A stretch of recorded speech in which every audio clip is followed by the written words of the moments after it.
રાજનીતિમાં સૌથી પ્રખ્યાત ચાણક્ય નીતિ, પણ હું એટલું ચોક્કસપણે કહીશ કે મારા નાની ઉંમરના 12 વર્ષના અનુભવમાં ચાણક્ય નીતિથી કોઈ ઉપર હોય ને તો એ દિનુભાઈ સોલંકી નીતિ. અને પહેલી વખત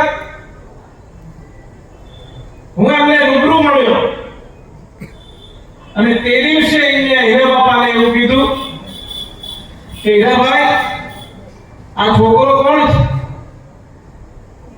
તો કે મારા ભાઈ, નાના ભાઈનો દીકરો છે. તો કે આને મને આપી દો, હું 2012 ની ધારાસભામાં એને ધારાસભ્ય બનાવી દઉં.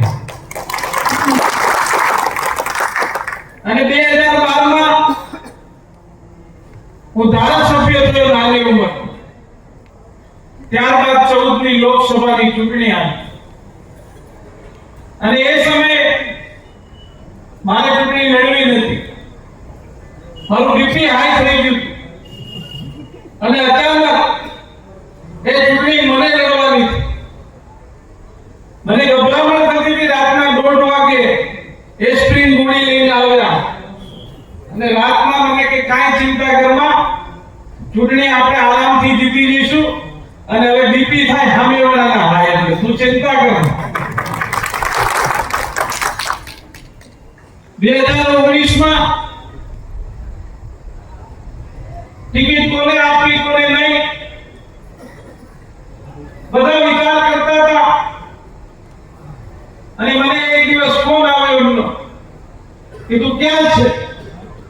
તું ને દશા બાપા બંને કોડીનાર આવી જો. અને એ સમયે કદાચ પ્રદેશ પાર્લામેન્ટરી બોર્ડે તો જાહેરાત નથી કરી, પણ અહીંયા કોડીનારમાં 2019 માં ફટાકડા ફોડીને મને હાર પહેરાવી અને મને ઉમેદવાર તરીકે જાહેર.